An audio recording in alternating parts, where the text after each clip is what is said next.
Smile's vision and mission is to be the broadband provider of choice to everyone in Africa, enabling the Smile customers to fully benefit from the internet world. And this ties in very nicely with the targets and the aims and achievements of the Nigerian broadband plan. Next slide. Okay. So we have selected 4G LTE technology as the framework for our service provision. Okay. 4G LTE technology is the only technology that is fast enough to open the door to the digital revolution. Okay. It also provides the best coverage indoors and in-building coverage, especially in a rapidly urbanizing Nigerian context. This becomes very important. LTE provides the most cost-efficient basis for building and operating a network. It also has the fastest growing ecosystem for end-user devices. So the prices that you see now are definitely going to go in a downward spiral. LTE is the evolving standard for at least the next 10 years. So the important thing to note is what we are bringing to Nigeria is only now happening in Europe, in the US, and other parts of the world. In terms of our service offering, okay, the average actual speed of the Smile 4G LTE broadband service is 6 megabits per second. Some customers are also experiencing speeds in excess of 20 Mbps, but we guarantee you an average of 6. You have to be within the Smile coverage area, and this is based on a user using HD technology to stream autograph. 2 Mbps are the minimum speeds that we guarantee you, and this is at the outer edge of our coverage area. So we provide consistent levels of service delivery irrespective of location, time, date. There's no buffering, there's no loading, the network is always on. So when we say super fast internet services, we really mean super fast internet services. Okay. The quality of broadband access and experience is key to our service, not the price. But our prices are at parity with other similar operators, and even lower in certain cases. So we have devices like the routers, Wi-Fi routers, and modems, etc. Even tablets, smartphones, all of these are compatible to the network that we have rolled out. Okay. So with the products and our service offering, this gives the Smile customers the advantage of mobility and super fast internet access. Okay, and you can see our Wi-Fi, which enables you to put up a Wi-Fi zone, and you can buy this from outside. I've been trying to do sales the whole day, and Professor H is looking at how many sales I end up with. Okay, so with our router, and when you're stuck in traffic, you can stream, you can download movies, and we do it all the time just for example, I was watching Al Jazeera while in traffic. When you're stuck on Kingsway Road and you're trying to get to the mainland, etc., it's actually amazing. It is almost unrivaled in terms of the service that we are providing. So if you didn't think it was possible to smile in traffic, now you can.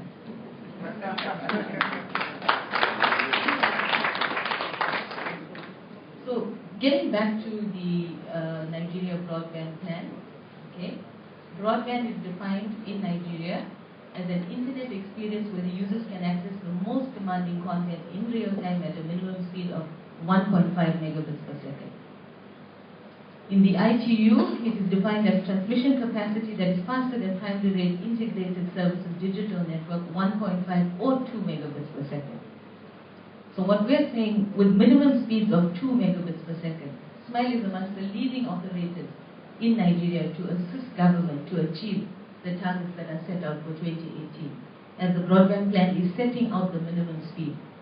In Professor H's book, he says Africans are amazed to have 256 kilobits access, and that is what would constitute mobile broadband. So we're here to say that we don't have to settle for that in Africa.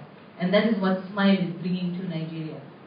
So putting Nigeria at the forefront with other far more developed countries like in Europe and the US. Okay, so we've rolled out services already in Ibadan, Okay, we're doing so now in Lagos and expanding our coverage into Port Harcourt and Abuja. We are hoping to be in 16 cities by the end of this year, and then we will expand beyond that to go fully national in the next few years. And just in terms of the challenges, okay, the challenges for the broadband operators have been identified very well in the broadband plan, and the NCC as well as the Minister deserve special applause for their dedication and efforts in tackling these challenges.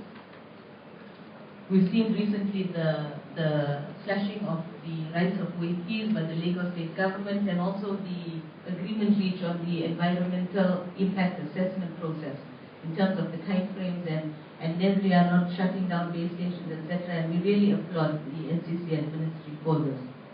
Okay, but however, they still need to continue in this manner to expedite solutions for the challenges and the important challenges that still remain, as we have only 4 years or less than 4 years to achieve the targets that are set out in the plan for 2018. Okay. Some of the more immediate things that we need to do, and maybe what we need to identify, is your short-term, your medium-term, and your longer-term issues and challenges that need to be addressed. Okay, there needs to be implementation of a cost-based approach to access to dark fiber. The cost of leasing bandwidth in country is far more expensive than procuring international bandwidth, and this was highlighted as well here several times in the conference today. Maybe we need to create some sort of a special dispensation in this regard.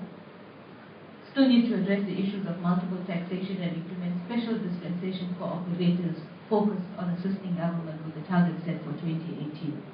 So I think we need to be very goal-orientated rather than company-orientated, or whether it's a public company or private company, etc. We need to focus on the goals and assist companies that are here to partner with government in achieving what it wants to achieve. When it comes to infrastructure sharing, we probably need to monitor the current co-location regulations and whether they are in fact achieving what it was set out to achieve, which is the non-duplication of infrastructure. There are towers in excess of about in the thousands in this country, but still people want to build more towers, etc. Is there adequate level of sharing that is going on? Okay, and vandalism is still a key issue. The fiber cuts, or what people normally call community issues here. We need to reach a level where we create awareness, and much of these problems happen at grassroots level. And we need to get communities to understand and own broadband. So, for example, when I first came here in 2007, and when I was driving from the island to the mainland to go back to the airport, I noticed this pipe, and it said, "Water no get enemy." So I asked my driver then, what does water no get enemy? He says, "No, the reason they put this on the pipe is because people will not think it is oil or anything, and they will not destroy the pipe. And because they know how important water is for them, they will not go and destroy it." So last year, if you go to the next slide on here, okay, if you look at the road that was being built, okay, and if you look at the pipes, the pipes, the cables that are lying there, we need to sort of get to a stage where people can understand. It's like that water pipe. If I break the water pipe, I'm cutting my nose to spite my face. So it's about getting people, I don't know in which way we are going to communicate this, but we have to get to people at the grassroots who provide the greatest challenge in terms of this. Okay, so to conclude, we're thankful again for the opportunity to participate in this forum. We are passionate about connectivity, and we are indeed accelerating mobile broadband in the country. It is important to e-Nigeria, okay, to doing e-government, e-schools, e-hospitals. As part of our CSR initiative, we are working with Lagos State Government, Oyo State Government, and as we go along, we work with other state governments to connect schools, clinics, and the commissioner in Lagos State is also passionate about connectivity to parks, okay? We also need to have more of these forums to keep focus on the targets that have been set in the broadband plan, and also have ongoing evaluation. We need to expedite action on open and fair access to existing infrastructure in order to accelerate service rollout and penetration. So we want to show that in Africa we are at par with the other developed countries, and we are able to do things faster, reliably on good networks. So thank you.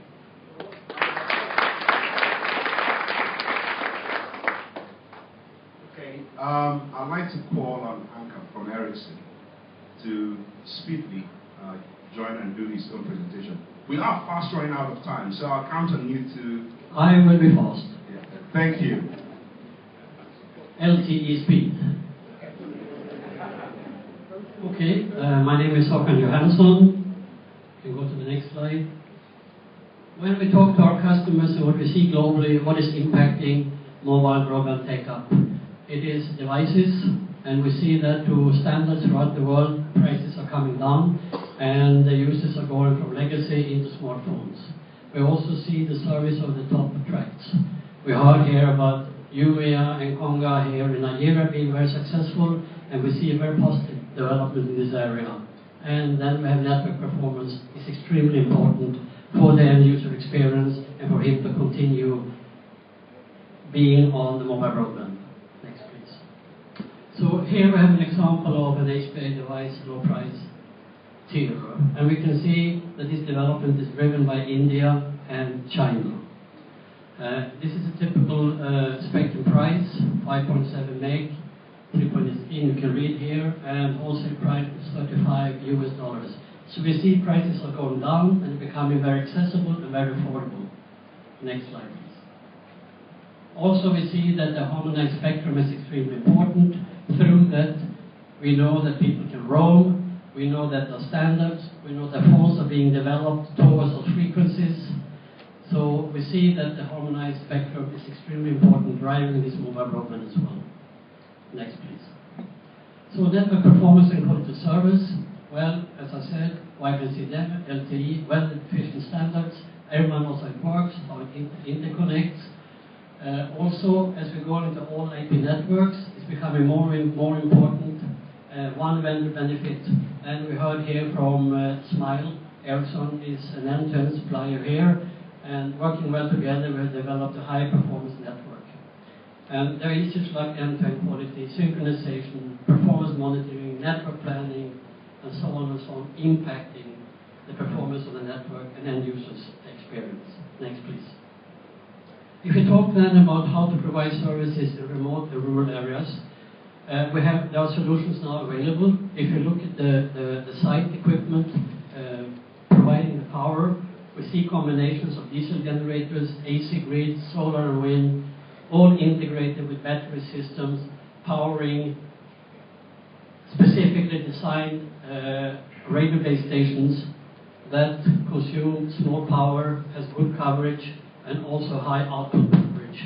Here, with this solution, only those boxes, we can get 80 watts output, providing a really reasonable and good coverage.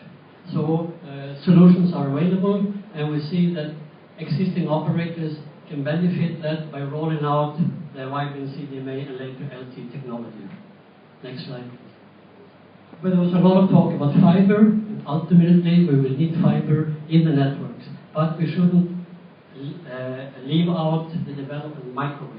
Microwave is constantly being developed. Now you can get 1 gig over microwave. That means, you know, if you have Wi-Fi, CDM, LTE, time to market, you put the microwave in, demand is growing, and meanwhile you're putting a fiber in as well. We also have, there's also called a non-line of sight solution, meaning that it doesn't need to be a solution, a line of sight between the radio base station and the microwave. We can daisy chain, we can reflect, we can diffract. So through that also a more faster and cost-efficient solution for the operator, and specifically suitable for HetNet and small cells, building capacity in the network operators. And there are also event solutions now in the 60 meg and up to 80 meg, providing additional capacity in the frequency range. Next, please. Important also is offerings. What offering the operator can do to the end users regarding the mobile broadband. We heard here that 60% of the population has a very small monthly income. The operator can segment packages. So we remember a long time back with GSM the success of prepaid on voice. Now we have prepaid on data. So an operator through the bottom of the pyramid can offer a solution maybe usage 1 hour every week, maybe bandwidth of 256, 560. The individual can access social networks, Facebook and so on, and through that the operator can address a complete segment of the subscriber base, and through that bring out mobile broadband and access to the population that has less money. Next please. Key message. Utilize the technical enhancement of YCDMA and LTE, driving affordability and time to market. So with available BTS technology with higher output coverage, reduced number of sites compared to low power sites.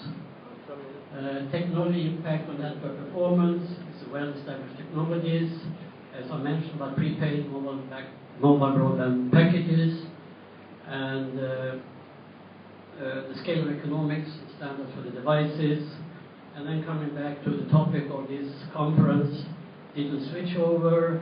Ericsson believes, let's do that first, then address the usage of release spectrum on 7 on 800 megahertz under licensing scheme. Thank you. I'd like all the panelists to please reconvene so that we can conclude the ones who have not had their questions answered.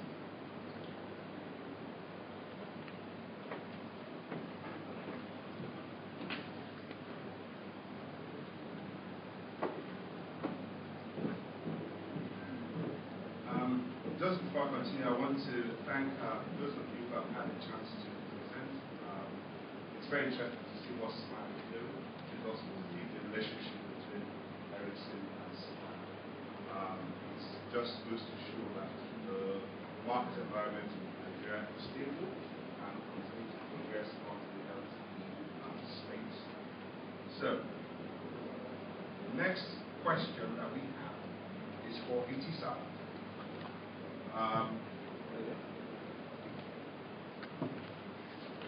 What specific investments are you making to drive mobile broadband in Nigeria?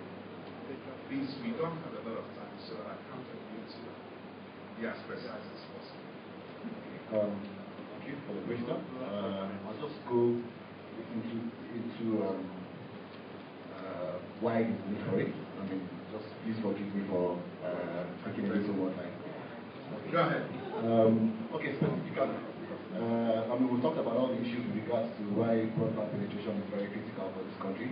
I think one thing that we also need to look at is the way the demographics of the country in terms of the youth segment. Now, the youth segment is not represented in this room, but from the MPS stats, they're about 74% of the total population. And we know that there's a significant demand from this segment with regards to data services. Now, we recognizing that, and also it being a key segment that we are also interested in servicing in this country, some of the things we've also looked at with regards to trying to also build our own fiber. We're doing long-distance fiber in the country. We're doing over 3,000 kilometers, going to complete that by 2014, end of 2014. And also, we're also building a metro fiber network in a number of countries. We completed in Lagos and one other state.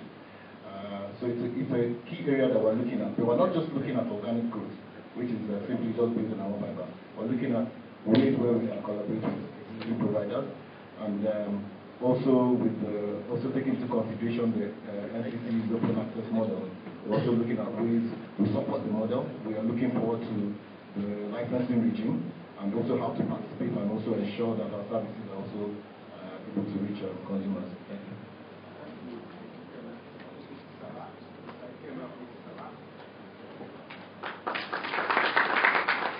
Okay. Sorry, I didn't get your name from MTN. Kozin. Okay, Mr. Kozin from MTN. I'm standing in for Mr. Wale Goodluck. I'd like to ask you, how is MTN going to accelerate mobile broadband in Nigeria, given that you are simply the largest broadband in Nigeria? Thank you.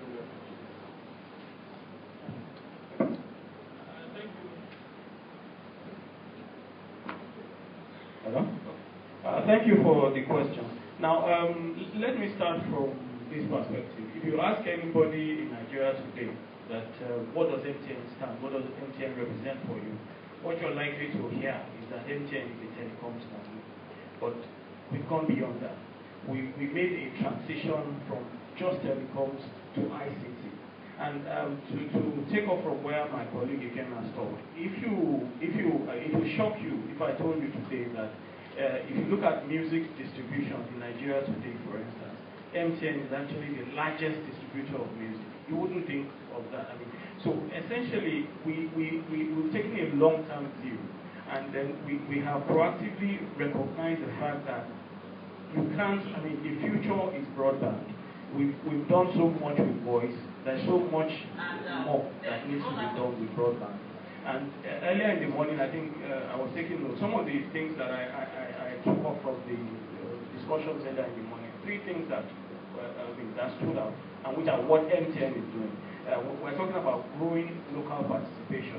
It's not just about, I mean, today we have about 90-something% of MTN management are Nigerians. It's a fully Nigerian company, so we recognize that fact. We're looking at broadening the service ecosystem. It's not just about bringing in service from outside, actually growing the local participation. We have an app store, for instance, where local developers can actually host their applications that are designed for the local environment. And then, of course, they drive it national inclusion. This is really at the core of what we're doing. So we've made a transition from just being a telecoms company, from just ICT to it. We've made that digital transition. So if you hear today that MTN has invested over $1 trillion in its network in Nigeria, it's not just for voice. It's actually for the future, for broadband. Whether you talk in terms of fiber or whatever. I mean, we are not just, it's not just the services now, it's actually the infrastructure that supports our services, both for us and also for our partners.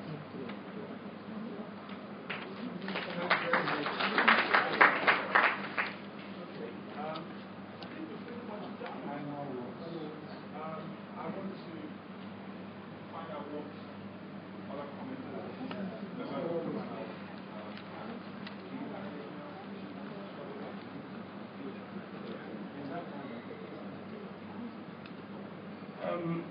basically, I mean, I don't think there's much one can again, I say that the morning session we've covered three things are critical: the policy, the regulation, and then of course the environment, the service ecosystem.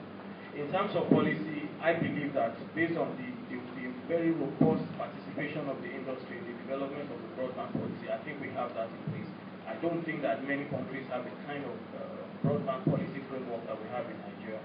In terms of regulation, of course, it's an evolving thing. You can't have it 100%. It has to evolve. It has to take advantage of participants, players within the industry. We all have to come together to provide that regulatory framework that suits the objectives that we have in the policy. And of course, the final one, of course, will be the service ecosystem. That, I think, is where the highest level of effort need to go. No matter what investment you put in, you are looking at keeping these things for the long term. And if you don't have a service ecosystem that supports long-term investments, might as well just be winking in the dark. So those are the three aspects I think that we should focus on. Thank you. Okay, I'll just take off from where he stopped, so I don't repeat what he said. But basically, with regards to the service industry, I think it's also important to try and drive broadband.